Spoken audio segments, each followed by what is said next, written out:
माननीय प्रधानमंत्री जी के नेतृत्व में भाजपा की जहां सरकारें, जहां भाजपा के सहयोगी दलों की सरकारें वो अच्छे से काम कर रही हैं और हमें पूरा विश्वास है 2047 तक भारत विकसित बनेगा। इसलिए मैं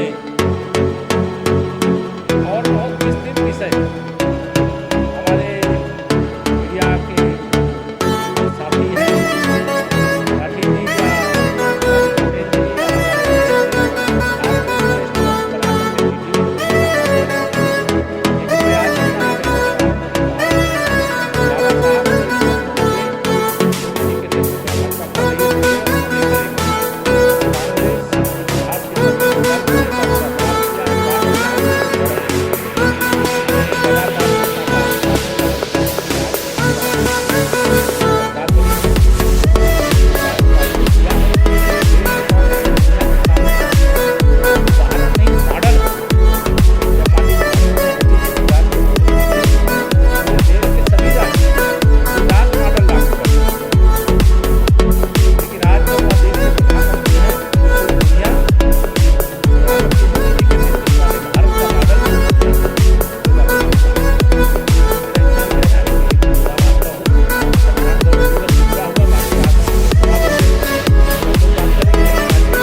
मैं आज इस प्रेस वार्ता के माध्यम से कहना चाहता हूं कि माननीय प्रधानमंत्री श्री नरेंद्र मोदी जी के नेतृत्व में भारतीय जनता पार्टी की सरकार है और विकसित भारत बनाना हमारा लक्ष्य है।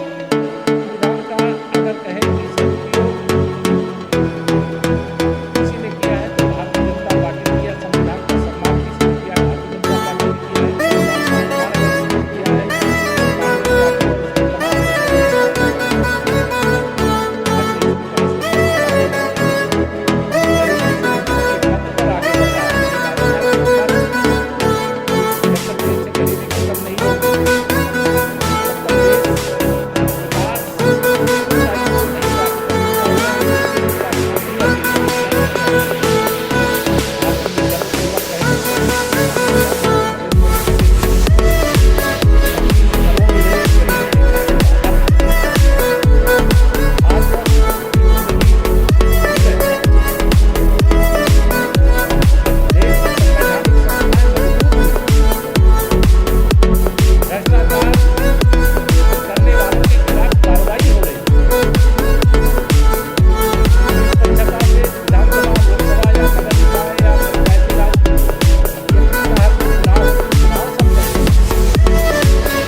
संविधान सभा में चर्चा हुई थी, इसका प्रावधान करने की चर्चा हुई थी, लेकिन सरकार जब कांग्रेस की पंडित जवाहरलाल नेहरू जी की अगुवाई में बनी तो उसके बाद इस पर कदम नहीं उठाया गया। प्रधानमंत्री श्री नरेंद्र मोदी जी के नेतृत्व में कानून बना, वो सरकार बनी तो यूसीसी का प्रावधान लाया गया, जो अपने आप में जो इन देशों में बहुत प्रकार से पीड़ित किए जा रहे थे, वह भारत में आए और उनको नागरिकता प्रदान करके उनको सम्मान से जीवन जीने का अवसर प्रदान किया जाएगा। आज मुझे यह भी कहना है कि बाबा साहब का जो जन्म स्थान है, चाहे उनकी निर्वाण स्थली है, चाहे दीक्षा भूमि है, चाहे शिक्षा भूमि है, सभी पांचों स्थानों का भारतीय जनता पार्टी की, चाहे मध्य प्रदेश की राज्य सरकार रही हो, चाहे केंद्र में माननीय नरेंद्र मोदी जी के नेतृत्व में सरकार बनने के बाद, इन पांचों स्थानों का विकास करके पंचतीर्थ के रूप में इनको डेवलप करने का काम किया गया। कांग्रेस पार्टी कभी जाति की बात करती, उनके जो युवराज हैं उनके बयान सुनो, उनके भाषण सुनो तो लगता है कि वो दलितों के, पिछड़ों के बहुत बड़े हमदर्द हैं।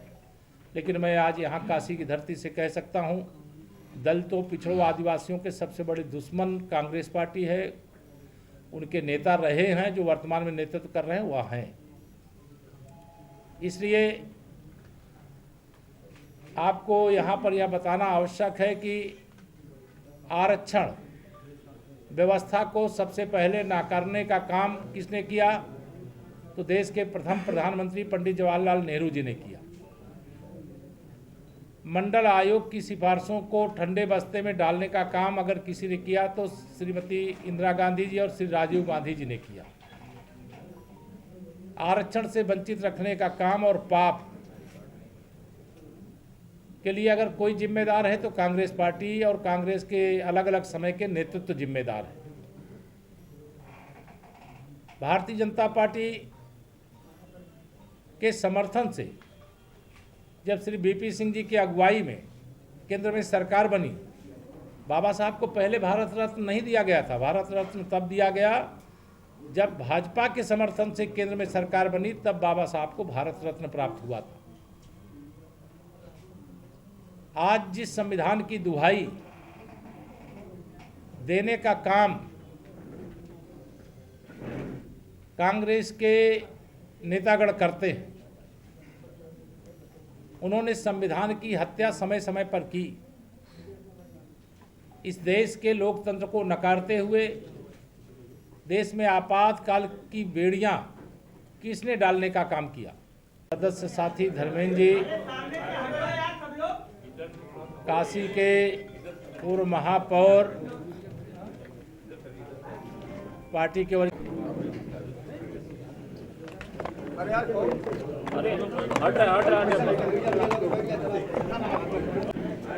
शुरू करिए ना उसको।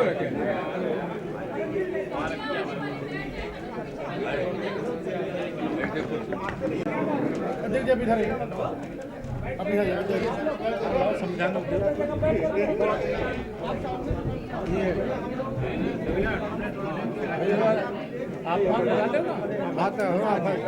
अच्छा, ये एक अलग बातें हैं, लेकिन हम जो भी चीजें हैं वो सबके सामने। राहुल गांधी ने आज रायबरेली से व्हाइट टी शर्ट मूवमेंट शुरू किया है और बहुत गहरा है आप लोग को। देखिए, श्री राहुल गांधी जी के कारनामों के बारे में भी और उनके पुरखों के कारनामों के बारे में भी मैंने बताया है। ये दलितों, पिछड़ों के दुश्मन है। बात करेंगे दलितों, पिछड़ों की, करेंगे तुष्टीकरण की राजनीति, करेंगे भारत को कमजोर करने की राजनीति, करेंगे भारत की अर्थव्यवस्था को तितर बितर करने की राजनीति, और ऐसी शक्तियों से हाथ मिलाते हैं जो शक्तियां भारत को कमजोर करने के लिए लगातार व्हाइट टी शर्ट बता दीजिए। व्हाइट टी शर्ट, आज व्हाइट टी शर्ट, कोई भी टी शर्ट पहने, लेकिन कांग्रेस की वापसी नहीं होने वाली। समाजवादी पार्टी कह रही है कि कुंभ में, समाजवादी पार्टी कह रही है कुंभ में सिर्फ वीवीआईपी लोगों को ही तरजीह दी जा रही है, गरीब लोगों को मीलों तक पैदल चलना पड़ रहा है। श्री अखिलेश यादव जी, देखिए मैं चाहता था ये विषय ना आवे, लेकिन आप लाए हो तो मैं बता रहा हूँ। श्री अखिलेश यादव जी को बड़ी जलन हो रही है कि लोग कुंभ में इतनी बड़ी संख्या में डुबकी लगाने क्यों आ रहे हैं। देश भर से क्यों आ रहे हैं, दुनिया भर से क्यों आ रहे हैं। डुबकी लगाने के बाद बाबा विश्वनाथ जी का दर्शन करने क्यों आ रहे हैं। अगर काशी आते हैं फिर अयोध्या क्यों दर्शन करने जा रहे हैं। उनकी बेचैनी का कारण 27 का जो सत्ताधीश बनना चाहते थे, 47 तक की उम्मीद उनकी खत्म हो गई है। इस बेचैनी में इस प्रकार के बयान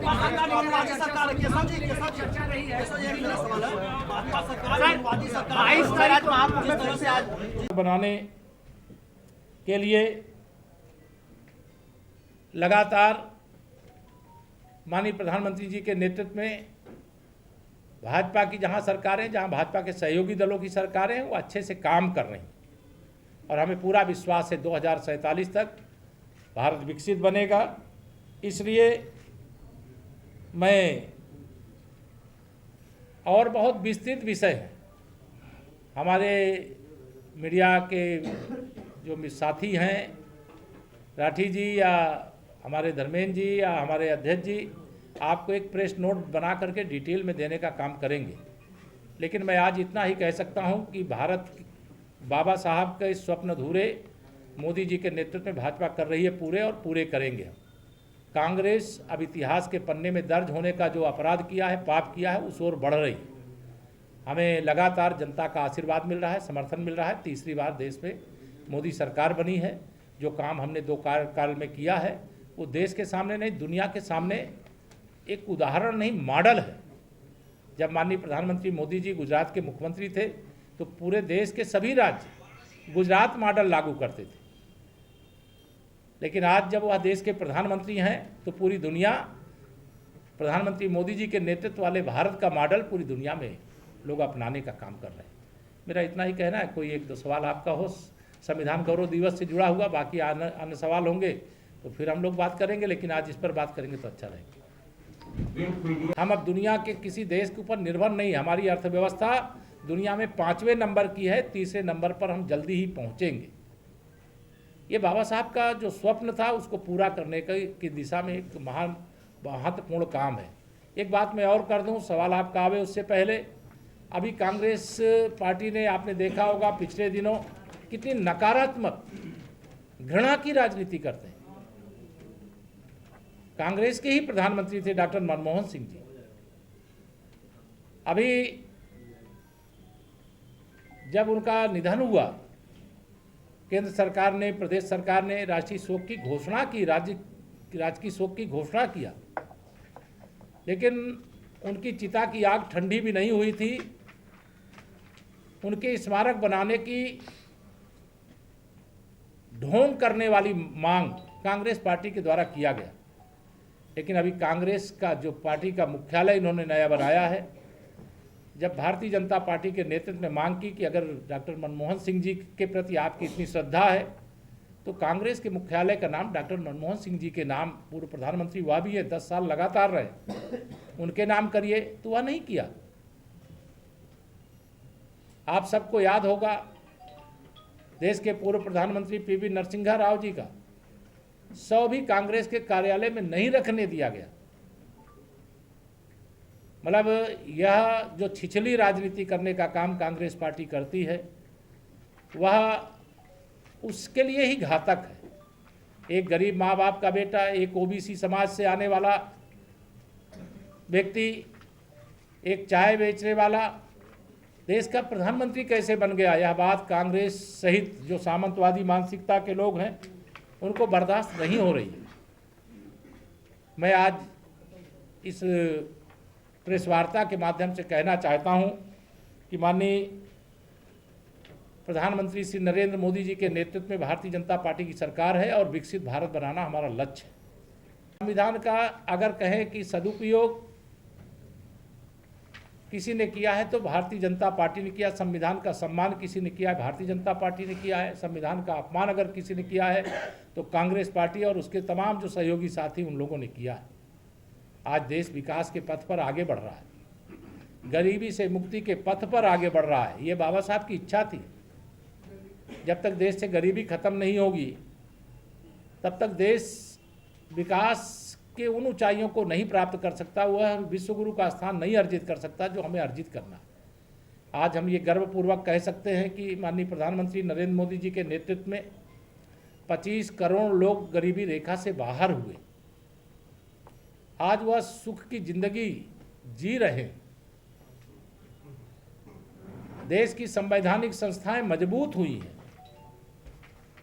भ्रष्टाचार करने वालों के खिलाफ कार्रवाई हो रही है। निष्पक्षता से विधानसभा, लोकसभा या नगर निकाय या पंचायती राज एक्ट के तहत जो चुनाव होते हैं वो चुनाव संपन्न हो रहे हैं। लेकिन कांग्रेस को इन सबसे बेचैनी है। वो लोग देश और प्रदेशों की सत्ता पर अपना जन्मसिद्ध अधिकार समझते हैं, लेकिन उनको ये मालूम होना चाहिए कि बाबा साहब के संविधान ने या बाबा साहब ने अपने जीवन काल में जो अपेक्षा की थी, कांग्रेस 60 साल से अधिक समय तक शासन करने के बाद भी उसे पूरा नहीं किया। लेकिन भारतीय जनता पार्टी की सरकार जब से बनी है उसे पूरा करने का काम हो रहा है और इससे कांग्रेस बेचैन है। उनको लगता है ना हम आज सत्ता में है ना भविष्य में आने पाएंगे, क्योंकि वो जनता की सेवा करके नहीं, जनता में जहर घोल करके, आपस में लोगों को लड़ा करके, तुष्टीकरण करके, जातिवाद करके, देश के दुश्मनों के विरुद्ध जब देश की बात हो तो एकजुट होकर के देश के सभी दलों को रहना चाहिए। लेकिन अगर देश के हमारे वीर वानकुरे सैनिक सर्जिकल स्ट्राइक करते हैं या एयर स्ट्राइक करते हैं तो उस पर भी सवाल उठाने का काम कांग्रेस पार्टी सहित उनके नेता लगातार करते रहे। भारत के तिरंगे का मान सम्मान सभी क्षेत्रों में बढ़ा है। पहले भारत हथियारों का आयात करता था, आज निर्यात कर रहा है। आत्मनिर्भर भारत की दिशा में मेक इन इंडिया की अनेक प्रकार की योजनाएं, उत्पादन शुरू हुए। कांग्रेस के नेतृत्व ने अनसुनी किया। दूसरा, देश का विभाजन हुआ और विभाजन के पश्चात जो वर्तमान का पाकिस्तान और बांग्लादेश है, वहाँ पर रहने वाले वहाँ के अल्पसंख्यक, चाहे वह हिंदू हो, चाहे बौद्ध हो, चाहे सिख हो, चाहे ईसाई बंधु हो, चाहे जैन बंधु हो, उनके पुनर्वास के लिए संविधान सभा में चर्चा हुई थी, इसका प्रावधान करने की चर्चा हुई थी। लेकिन सरकार जब कांग्रेस की पंडित जवाहरलाल नेहरू जी की अगुवाई में बनी तो उसके बाद इस पर कदम नहीं उठाया गया। प्रधानमंत्री श्री नरेंद्र मोदी जी के नेतृत्व में कानून बना, तो सरकार बनी तो यूसीसी का प्रावधान लाया गया, जो अपने आप में जो इन देशों में बहुत प्रकार से पीड़ित किए जा रहे थे वह भारत में आए और उनको नागरिकता प्रदान करके उनको सम्मान से जीवन जीने का अवसर प्रदान किया जाएगा। आज मुझे यह भी कहना है कि बाबा साहब का जो जन्म स्थान है, चाहे उनकी निर्वाण स्थली है, चाहे दीक्षा भूमि है, चाहे शिक्षा भूमि है, सभी पांचों स्थानों का भारतीय जनता पार्टी की, चाहे मध्य प्रदेश की राज्य सरकार रही हो, चाहे केंद्र में माननीय नरेंद्र मोदी जी के नेतृत्व में सरकार बनने के बाद, इन पांचों स्थानों का विकास करके पंचतीर्थ के रूप में इनको डेवलप करने का काम किया गया। कांग्रेस पार्टी कभी जाति की बात करती, उनके जो युवराज हैं उनके बयान सुनो, उनके भाषण सुनो तो लगता है कि वो दलितों के, पिछड़ों के बहुत बड़े हमदर्द हैं। लेकिन मैं आज यहाँ काशी की धरती से कह सकता हूँ, दलितों, पिछड़ों, आदिवासियों के सबसे बड़े दुश्मन कांग्रेस पार्टी है। उनके नेता रहे हैं, जो वर्तमान में नेतृत्व कर रहे हैं वह हैं। इसलिए आपको यहाँ पर यह बताना आवश्यक है कि आरक्षण व्यवस्था को सबसे पहले नाकारने का काम किसने किया? तो देश के प्रथम प्रधानमंत्री पंडित जवाहरलाल नेहरू जी ने किया। मंडल आयोग की सिफारिशों को ठंडे बस्ते में डालने का काम अगर किसी ने किया तो श्रीमती इंदिरा गांधी जी और श्री राजीव गांधी जी ने किया। आरक्षण से वंचित रखने का काम और पाप के लिए अगर कोई जिम्मेदार है तो कांग्रेस पार्टी और कांग्रेस के अलग अलग समय के नेतृत्व जिम्मेदार है। भारतीय जनता पार्टी के समर्थन से जब श्री बीपी सिंह जी की अगुवाई में केंद्र में सरकार बनी बाबा साहब को पहले भारत रत्न नहीं दिया गया था। भारत रत्न तब दिया गया जब भाजपा के समर्थन से केंद्र में सरकार बनी, तब बाबा साहब को भारत रत्न प्राप्त हुआ था। आज जिस संविधान की दुहाई देने का काम कांग्रेस के नेतागण करते हैं, उन्होंने संविधान की हत्या समय समय पर की।